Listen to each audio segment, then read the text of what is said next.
Welcome back to our YouTube channel be hop careers. Class में हम start करेंगे introduction class के illustration, right. तो इंट्रोडक्शन क्लास के हम जितने भी थ्योरी थे उसे कवर कर लिए। बाकी जो रेस्ट थ्योरी रहे जैसे कि कैरेक्टरिस्टिक्स और अदर्स, देन ये बहुत ही इजी हैं। आप बुक्स में मेंशन किया गया इजी वर्ड में, आप वहाँ पे स्टडी करके समझ सकते हैं। देन अब इलस्ट्रेशन में आएंगे। इलस्ट्रेशन में ढेर सारे ट्रांजेक्शन्स दिए गए हैं। इन ट्रांजेक्शन्स को हमें आइडेंटिफाई करना है, कौन से ट्रांजेक्शन रेवेन्यू ट्रांजेक्शन है और कौन से ट्रांजेक्शन कैपिटल ट्रांजेक्शन है, राइट।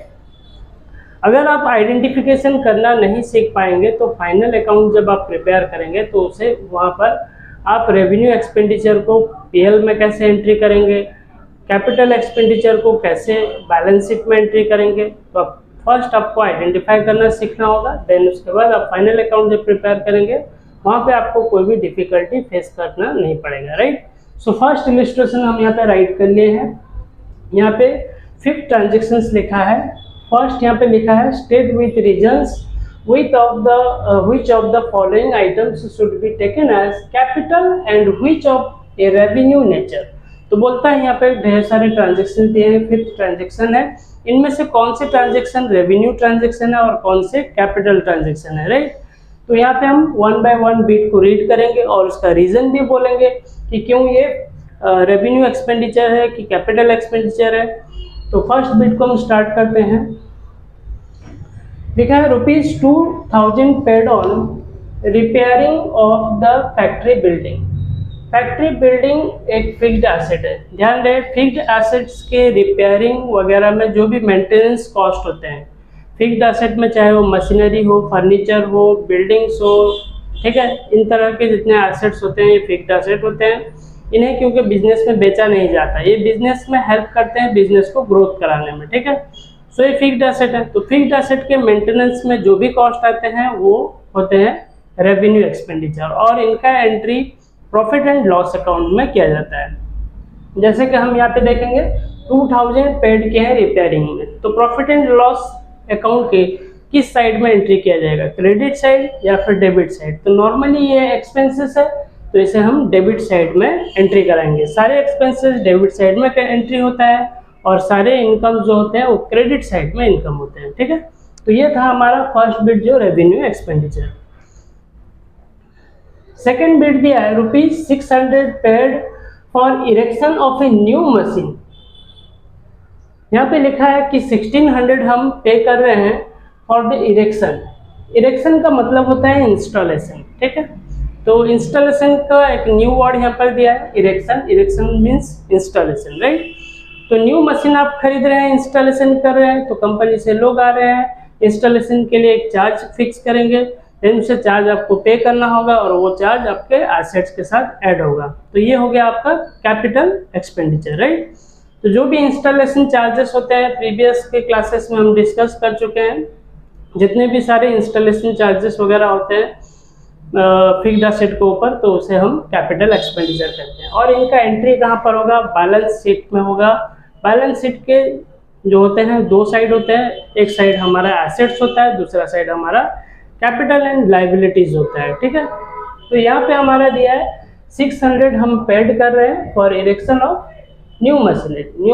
न्यू मशीनरी में जो हम पे कर रहे हैं तो न्यू मशीनरी के साथ ये 1600 ऐड होगा और एसेट साइड में इसका एंट्री किया जाएगा, राइट। थर्ड बीट में दिया है ₹3000 paid on replacement worn out part of the machine. कहता है कि part of the machine worn out हो गया। वर्न आउट का मतलब होता है डैमेज हो जाना, है ना।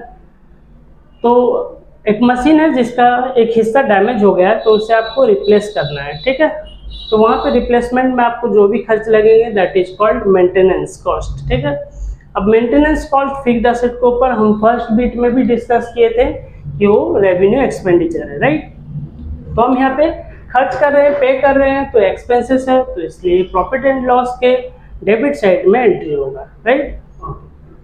देन फोर्थ बीट में दिया है carriage paid on goods purchase ₹300, है ना। आप गुड्स परचेज किए हैं, आपके प्रोडक्शन फैक्ट्रीज है, तो प्रोडक्शन के लिए आप जो गुड्स खरीदे हैं यानी रॉ मटेरियल्स खरीदे हैं उसमें रॉ मटेरियल्स को आपको फैक्ट्री में लाने के लिए जो आपको कैरेज देना पड़ता है, ठीक है, जैसा कि ट्रांसपोर्टेशन चार्जेस वगैरह होता है, तो वो सारे के सारे रेवेन्यू एक्सपेंडिचर होते हैं, क्योंकि वो आपके रॉ मटेरियल के ऊपर खर्च किए गए हैं। और रॉ मटेरियल के ऊपर जो खर्च किया जाता है वो करेंट एसेट होते हैं, फिक्स्ड एसेट नहीं। फिक्स्ड एसेट आपके बिल्डिंग्स, मशीनरी, फर्नीचर, इस तरह के फिक्स्ड एसेट होते हैं। बाकी गुड्स हो गया आपका करेंट एसेट। करेंट एसेट के ऊपर जो भी खर्च आएंगे वो रेवेन्यू एक्सपेंडिचर होंगे, ठीक है। और इनका entry profit and loss account के डेबिट साइड में होगा। सो ये मेंटेनेंस कॉस्ट है, ठीक है, मशीन का, तो ये हो गया revenue expenditure. Then fourth bit में आता है carriage paid on goods purchased, sorry हम फोर्थ बीट भी कवर कर लिए हैं। देन फिफ्थ बीट आ रहा है payment of compensations to a discharge employee ₹20,000, ठीक है। तो यहाँ पे हम कंपेंसेशन दे रहे हैं टू ए डिस्चार्ज एम्प्लॉय। हम एम्प्लॉय को कब कंपेंसेशन देते हैं? कंपेंसेशन का नॉर्मली मतलब होता है किसी लॉस को, है ना, रिकवर करने के लिए जो हम पे करते हैं उसे हम कंपेंसेशन कहते हैं। किस तरह का लॉस? मान लीजिए कि आपके फैक्ट्री में किसी वर्कर का काम करते करते पैर या फिर हाथ कट गया होगा, ठीक है, या फिजिकली वो इंजोर्ड हो गया है, तो उसके पीछे फिजिकली इंजोर्ड जो हुआ है उसके मेडिकल ट्रीटमेंट के लिए जो भी खर्च आएंगे उसे आप कंपेंसेशन कहेंगे। तो ये कंपनी पे करेगा, क्योंकि उस वर्कर आपके ही कंपनी में काम कर रहा था। तो जो फिजिकल इंजरीज होंगे तो उसके ऊपर जो मेडिकल एक्सपेंसेस होंगे उसके ट्रीटमेंट के लिए, तो वो होंगे रेवेन्यू एक्सपेंडिचर, राइट, क्योंकि आप इसे कंपेंसेशन के तौर पे दे रहे हैं। ध्यान दें, जो भी कंपेंसेशन कॉस्ट होता है एम्प्लॉइज को दिया जाता है वो सारे के सारे रेवेन्यू एक्सपेंसेस होते हैं और प्रॉफिट एंड लॉस अकाउंट के डेबिट साइड में एंट्री किया जाएगा, राइट। ओके, देन हम इलस्ट्रेशन 2 को भी राइट कर लिए हैं यहाँ पर, ठीक है। इलस्ट्रेशन 2 में लिखा है explain with reasons, same word जैसे इलस्ट्रेशन फर्स्ट में लिखा था। Whether the under mentioned items appearing in the books of A manufacturing concerned are capital और रेवेन्यू। तो यहाँ पर भी आपको फाइंड आउट करना है कौन से ट्रांजेक्शन कैपिटल है और कौन से ट्रांजेक्शन रेवेन्यू है, right. Okay, so first bit में हमारा यहाँ लिखा है a building costing ₹3 lakh is sold for ₹4 lakh. आपका एक बिल्डिंग था 3 लाख का, आप उसे 4 लाख में सेल कर दिए हैं, तो यानी आपका प्रॉफिट हो गया 1 लाख, क्योंकि 3 लाख उसका कॉस्ट था, कॉस्ट प्राइस था, और सेलिंग प्राइस कितना हो गया 4 लाख, तो 1 लाख का आपका प्रॉफिट हुआ अगर आप सेल करते हैं। तो जो 1 लाख का आपका जो प्रॉफिट हुआ है, ये इसका एंट्री क्या होगा? एक्चुअली अगर आपके कोई फिक्स्ड एसेट सेल किए जाते हैं, ठीक है, ये तो फिक्स्ड एसेट है, अगर आपके फिक्स्ड एसेट सेल होते हैं तो इनका डबल एंट्री होता है। जैसे कि आपके बुक में का टाइटल जो है लिखा है double entry book keeping.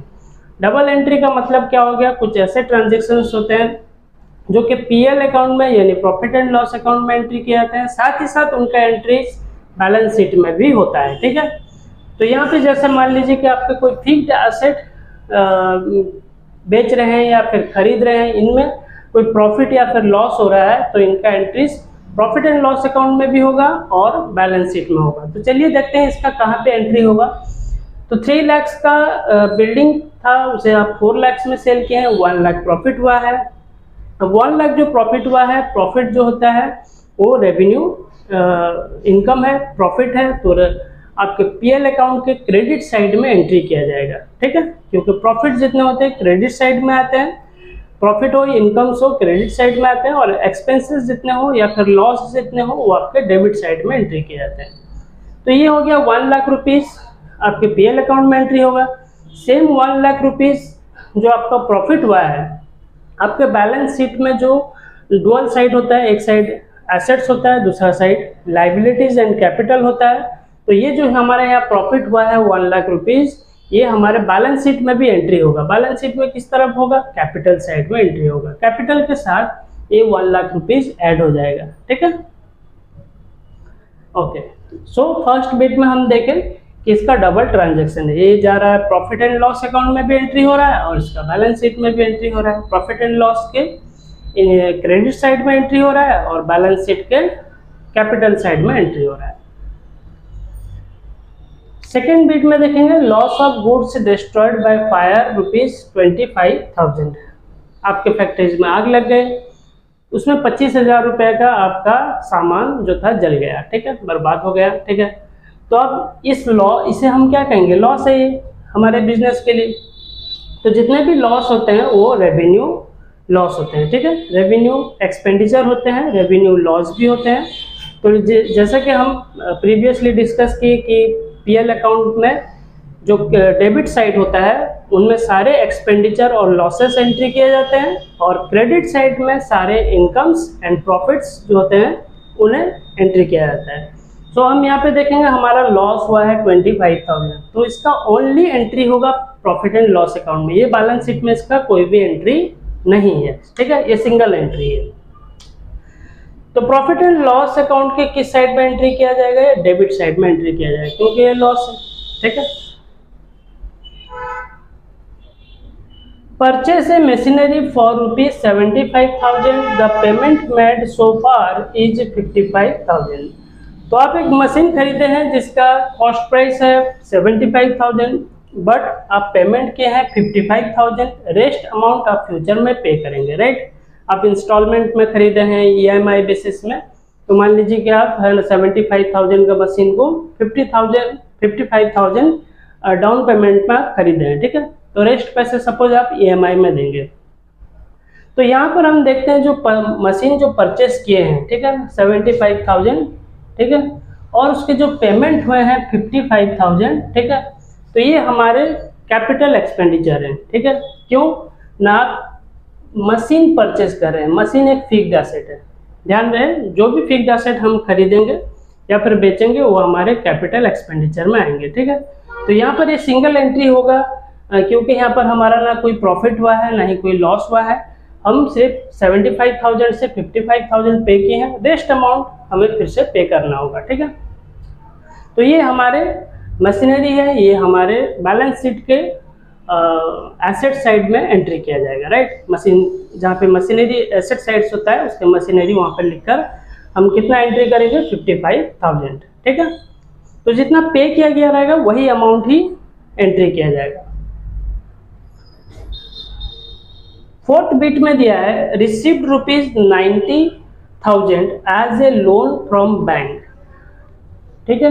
Loan from bank का मतलब क्या हो गया, बिजनेस आपका रन कर रहा है, आपको और भी कुछ कैपिटल का शॉर्टेज हो गया, ठीक है। तो आप क्या करें, बैंक से लोन ले लिए बिजनेस को ग्रोथ कराने के लिए, ठीक है।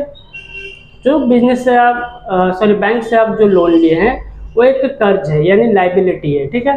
तो लाइबिलिटीज का एंट्री नॉर्मली कहाँ पर होता है, बैलेंस शीट में एंट्री होता है। बैलेंस शीट के किस साइड में होगा, capital and liability side. So one side capital and liability होता है और दूसरा साइड हमारा एसेट्स होता है, ठीक है।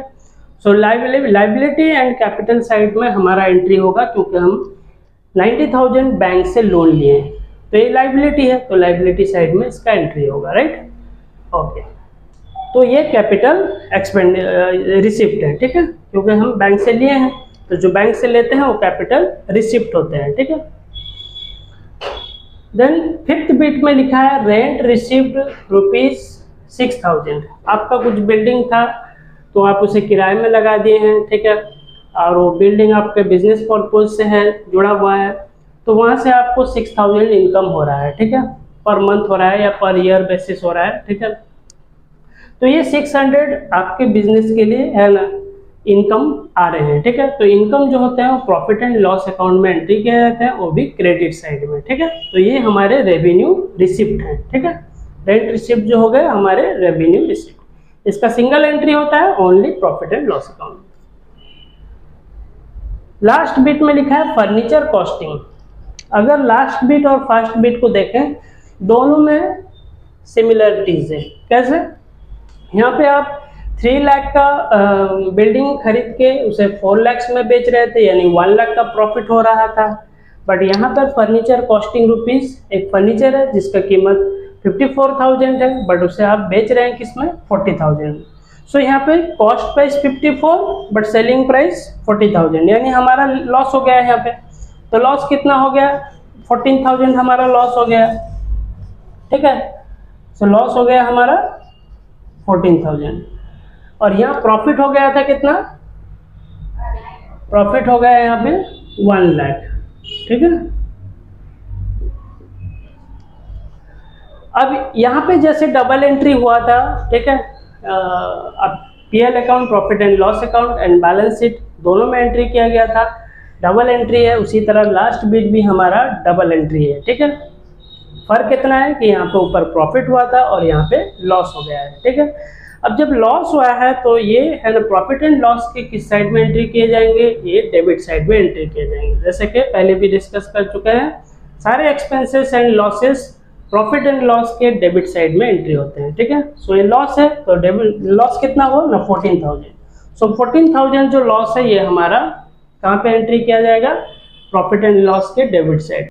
तो जैसे कि ये 14,000 हमारा पीएल अकाउंट के डेबिट साइड में एंट्री हुआ क्योंकि लॉस है। उसी तरह फर्नीचर हमारा एसेट्स होने की वजह से इसके जो लॉस है ये एसेट साइड्स में एंट्री किए जाएंगे, राइट। तो चलिए हम स्क्रीनशॉट लेते हैं, बोर्ड इनसफिशिएंट है, देन नेक्स्ट इलस्ट्रेशन की ओर आते हैं, राइट।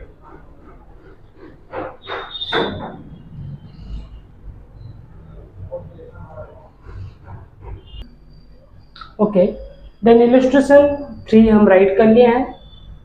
यहाँ पे लिखा है state whether the following receipts are capital और रेवेन्यू। तो यहाँ पे हमें देखना है कौन से ट्रांजेक्शन्स कैपिटल के हैं और रेवेन्यू के हैं। सारे इलस्ट्रेशंस को हम कवर करेंगे, तो आपको सारे वीडियोस देखना है तो आपका कॉन्सेप्ट क्लियर हो पाएगा, right. So illustration bit by bit जितने भी इलस्ट्रेशन आएंगे उनमें आपको नए ट्रांजेक्शन्स देखने को मिलेंगे और आप उससे ढेर सारे नॉलेज गेन कर सकते हैं ताकि आप फाइनल अकाउंट को क्रिएट करने में हेल्पफुल हो सके, राइट।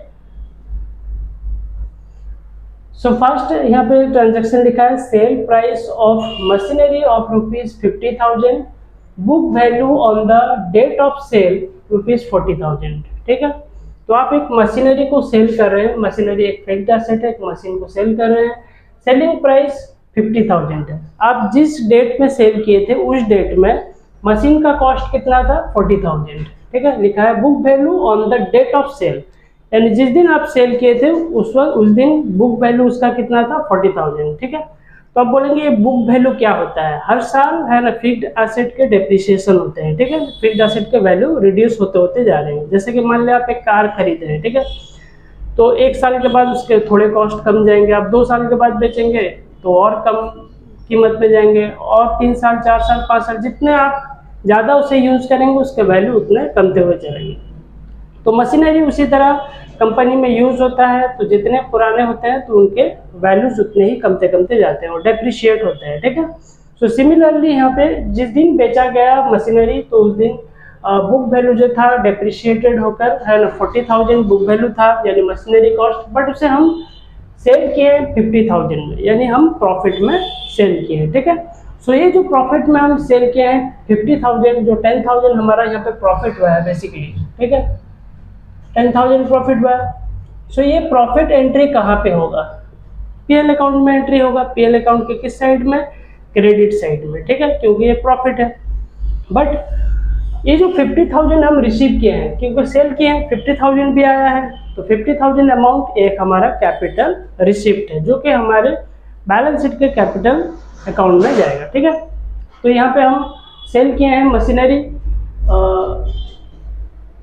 50,000 के, ओके, ये इनकम आ गया तो ये प्रॉफिट एंड लॉस में एंट्री कर जाएगा 10,000 और बाकी जो है 50,000 जो होगा वो कैपिटल रिसिप्ट बोलकर कंसीडर किया जाएगा, ठीक है। देन सेकेंड बिट में लिखा है sale revenue of ₹15 lakh received by Mahajan and co का मतलब होता है कंपनी, ठीक है। तो महाजन एंड कंपनी जो है वो क्या कर रहे हैं, रिसीव कर रहे हैं सेल रेवेन्यू, ठीक है। किसी है ना फिक्स्ड एसेट को है ना महाजन एंड को है ना सेल किए हैं और उसे सेल कर कर कितना रुपीस पाए हैं ना 15 लाख। अब फिक्स्ड एसेट क्या है वो यहाँ पे ट्रांजैक्शन में मेंशन नहीं किया गया, तो यहाँ पे इतना ही बोला गया कि 15 लाख रुपीस है महाजन एंड को जो है वो सेल करके इनकम किए हैं, ठीक है। On account of state of machinery, आगे यहाँ पे लिखा है स्टेट ऑफ मशीनरी। तो यहाँ पे है ना फिक्स्ड एसेट का नाम भी मेंशन कर दिया गया। तो हम फर्स्ट स्टेटमेंट में पढ़ के आए तो वहाँ पे मशीनरी का नाम नहीं लिखा था, एसेट्स का नाम नहीं लिखा था, तो यहाँ पर क्लियरली लिखा है मशीनरी। ठीक है, सो मशीनरी बेचकर है ना महाजन एंड को कंपनी 15 लाख रुपीस रिसीव कर रहा है। तो ये फिक्स्ड एसेट जहाँ पे आप बेचेंगे और उससे जो भी आपके रेवेन्यू आएंगे वो कैपिटल रिसिप्ट बोलकर कंसिडर किया जाएंगे। ठीक है, देन थर्ड बिट में दिया है transferred his property to B. Then A transfer कर रहा है अपना प्रॉपर्टी, किसको ट्रांसफर कर रहा है? बी को। ठीक है, एक पर्सन का नेम है, बी एक पर्सन का नेम है, तो ए अपना प्रॉपर्टी को बी को दे रहा है ऑन कंसिडरेशन। किस वजह से दे रहा है, किस कंडीशन में दे रहा है?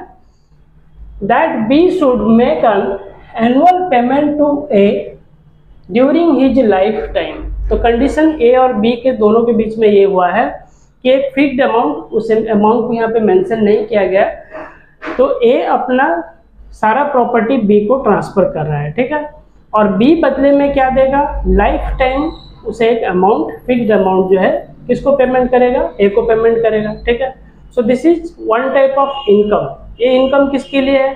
ना ए के लिए, क्योंकि ए अपना प्रॉपर्टी बी को दे रहा है और लाइफ टाइम एक अमाउंट जो है फिक्स किया गया, स्मॉल अमाउंट हो या लार्ज अमाउंट हो, उसे वो रिसीव करता रहेगा हर साल at least at the end of the life time. ठीक है, यहाँ पे लिखा है ड्यूरिंग हिज लाइफ टाइम, पूरा जब तक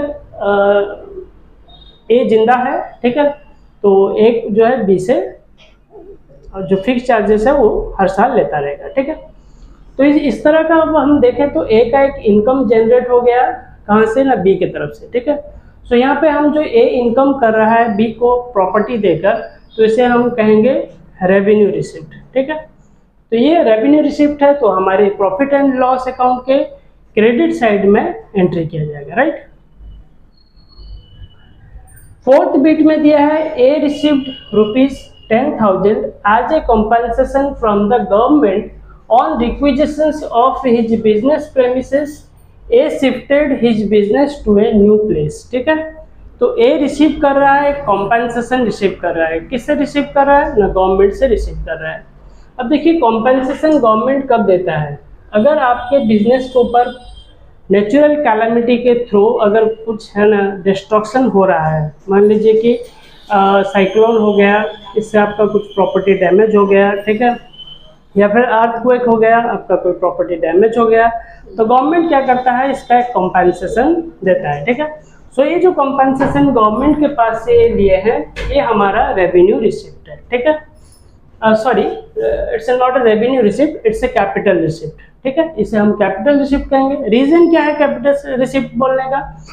क्योंकि जो आप बिल्डिंग बनाए थे मान लीजिए और वो अर्थक्वेक में डैमेज हो गया। ठीक है, तो बिल्डिंग डैमेज हो गया, बिल्डिंग आपका फिक्स्ड एसेट था, तो फिक्स्ड एसेट बिल्डिंग डैमेज हुआ, उसके बदले आप क्या लिए? गवर्नमेंट से कंपनसेशन लिए, कुछ पैसे लिए। ठीक है, तो यानी एक एसेट गया, उसके बदले क्या आ रहा है? उस एसेट का वैल्यू आ रहा है। ठीक है, तो जो एसेट जा रहा है और एसेट का ही वैल्यू रिटर्न हो रहा है, तो एसेट एक फिक्स्ड एसेट है, तो उसके जो वैल्यू रिटर्न हो रहा है उसे हम कैपिटल रिसिप्ट कहेंगे। Right, okay. Then A shifted his business to a new place. ये अब क्या कर रहा है? अपना बिजनेस को न्यू प्लेस में शिफ्टेड कर दिया, क्योंकि उसे पता है कि इस जगह में ज़्यादा अर्थक्वेक हो रहा है या फिर साइक्लोन हो रहा है, तो ये वहाँ से अपना बिजनेस को शिफ्ट कर लिया। ठीक है, लास्ट बिट में लिखा है amount received from a customer whose account was previously written off as bad. ठीक है, तो मान लीजिए कि आप बिजनेस जब स्टार्ट करते हैं तो बिजनेस के दौरान में क्या होता है? बहुत सारे आप कैश सेल भी करते हैं और बहुत सारे आपके क्रेडिट सेल भी होते हैं। ठीक है, जो कैश सेल कर के हैं उसका तो कोई प्रॉब्लम नहीं, आप इमीडिएट है ना गुड्स को सेल किए, उसके वैल्यू भी आपको मिल गए। बट जो क्रेडिट सेल होते हैं तो उनके चांसेस रिकवरी के है ना थोड़े कम होते हैं। ठीक है, कुछ ऐसे हमारे है ना जो डेप्टर होते हैं, जो हमें वैल्यू देने का होता है। ठीक है, तो वो क्या करते हैं? कुछ अमाउंट को लेकर है ना भाग जाते हैं, या फिर उस अमाउंट को देते नहीं, उनका कंपनी खुद का डूब जाता है, या फिर वो पेमेंट कर नहीं पाते हैं। ठीक है, जिसे हम कॉमर्शियल लैंग्वेज में इंसॉल्वेंट कहते हैं। ठीक है, मान लीजिए कि एक पार्टी दूसरे पार्टी को प्रोडक्ट सेल किया है और दूसरा पार्टी जो है वो फर्स्ट पार्टी को जो हो गया है ना पेमेंट करेगा, बट सेकंड पार्टी जो है वो इंसॉल्वेंट हो गया, किसी कारण से वो इंसॉल्वेंट हो गया, यानी उसके सारे प्रॉपर्टीज वगैरह इनकम सारे बर्बाद हो चुके हैं, ठीक है। अब वो उसके पास कैपेसिटी नहीं है कि वो पे कर पाए जो क्रेडिट में सामान लिया था। तो इस तरह का है ना जो हो गया एक कंपनी के लिए लॉस है। बट मान लीजिए कि अचानक वो एक दिन फिर बिजनेस अपना सेटअप कर रहा है और उस पैसे को जो उसका चला गया था, नुकसान हो गया था, उस पैसे को वापस कंपनी को रिटर्न कर रहा है जहाँ से वो क्रेडिट लिया था, ठीक है। तो यहाँ पर सिंपली लिखा है amount received from a customer, एक कस्टमर जो कि क्रेडिट में लिया था और पे कर नहीं पाया था। Account was previously written off as bad, पहले इसे एज बैड की तरह लिखा गया था क्योंकि पैसे और नहीं मिलेंगे, ठीक है। कस्टमर अब नहीं देने वाला है, भाग गया था कस्टमर, ठीक है। बट अचानक कस्टमर क्या आ गया, बोला कि अब जो है पेमेंट उसे करना है, कंपनी को पे कर दिया, तो कंपनी के लिए एक इनकम आ गया, तो कंपनी अमाउंट रिसीव कर रहा है कस्टमर से, तो ये हो गया रेवेन्यू रिसिप्ट, ठीक है। तो रेवेन्यू रिसिप्ट हमारे प्रॉफिट एंड लॉस अकाउंट के क्रेडिट साइड में एंट्री किए जाएंगे। तो ये थे हमारे illustration number 3, right. Board insufficient है, इसका स्क्रीनशॉट ले लेते हैं।